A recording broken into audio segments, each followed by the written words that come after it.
21। नमस्कार, मु बसंत।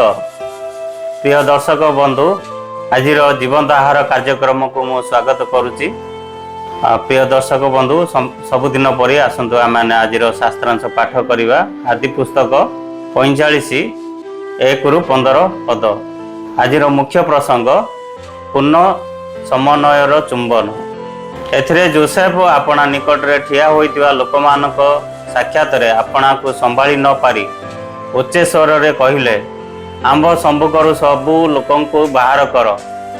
तहु केही तांको निकट रे न रहते जोसेफ भाई मानक साक्षात रे अपनार परिचय देबाकू लागिले। से उच्च स्वर रे एपरि रोदन कले जे मिश्रीय माने ओ फारंक गृहस्थित लोक माने ता सुनी पारिले।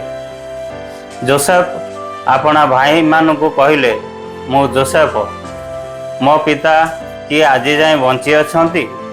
एथिरे तांकर भाई माने तांको साक्षात रे उद्विग्न हेबारु किछि उत्तर देई पारले नाही। अनंतर जोसेफ अपना भाई मानकू कहिले, विनय करूअछि, मो पाखकू आस। तहिरे से माने पाखकू जाते से कहिले, मु तुमानकर भाई जोसेफ, जाहाकू तुमे माने मिसरगामी लोक मानकू विक्रय करिथिल। मात्र तुमे माने मते एठाकू आसिया पई विक्रय कल बोली एबे दुखित और अपना अपना प्रति विरक्त हुओ नाही। कारण परमेश्वर प्राण बंचाइबा निमंते तुमानक आगे मते पठाइले। केवल 2 वर्ष हला देश रे दुर्भिक्ष होई अछि, आउरी 5 वर्ष बाकी अछि। तही मध्य चाष कि शस्य छेदन हेब नाही। एणुकरी परमेश्वर पृथ्वी रे तुमानक अवशिष्टांश रूपे रक्षा करिबाकू ओ महा उद्धार उपलक्ष्य रे तुमानक प्राण रे बंचाइबाकू तुमानक आगे मते पठाई अछंती। ए निमंते तुमे आने जे मते ए स्थान को पठाई अछ ता नुहे, परमेश्वर पठाई अछंती। पुणी से मते फारंकर पिता और तांको गृहर प्रभु और समस्त मिश्र देशर कर्ता करि अछंती। एणु तुमे माने शीघ्र मो पितांको निकट जाई तांको कुह, तुमर पुत्र जोसेफ एहीपरि कहि अछि, परमेश्वर मते समस्त मिश्र देशर प्रभु करि अछंती। तुम्बे मो निकट आस, विलंब कर नाही। तुम्बे पुत्र और पत्र और गोमेशादि सर्वस्व सहित गोसन प्रदेश रे बास करी मोर निकटवर्ती हेब। ए स्थान रे मु तुमको प्रतिपालन करिवि, कारण आउ 5 वर्ष दुर्भिक्ष रहिबो।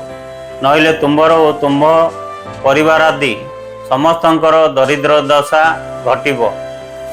देख, मोर मुख तुमानको एक कथा कहूअछि, यह तुमानकर चक्षु ओ मो सहोदर बिन्यामिनर चक्षु देखुअछि।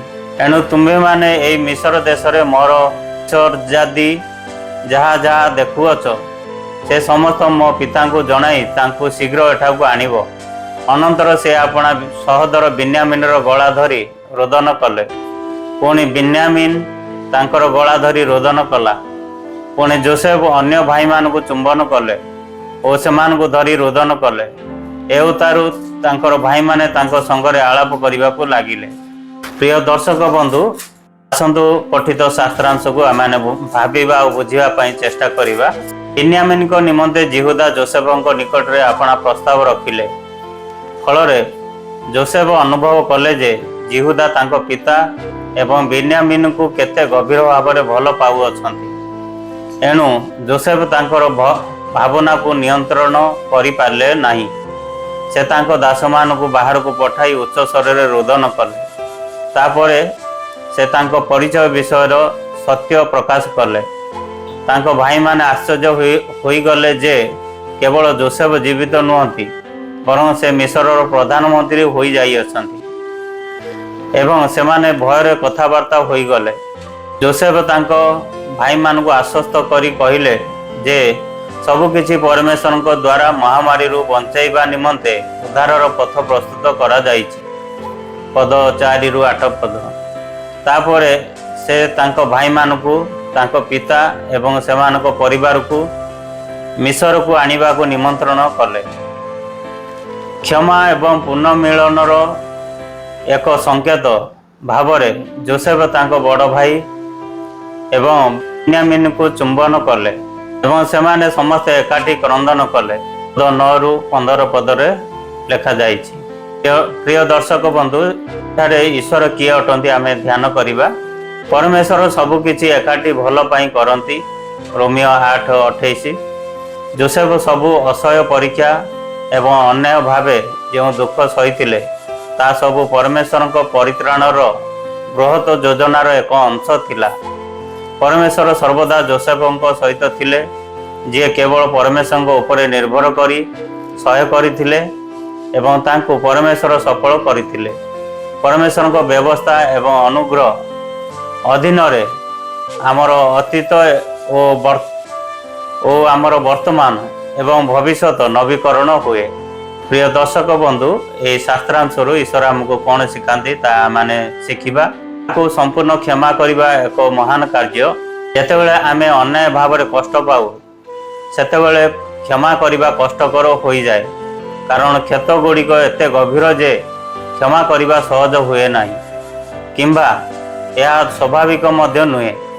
क्षमा करने आमको परमेश्वर को महान दान, शक्तिशाली अनुग्रह एवं प्रचुर सांत्वना आवश्यक।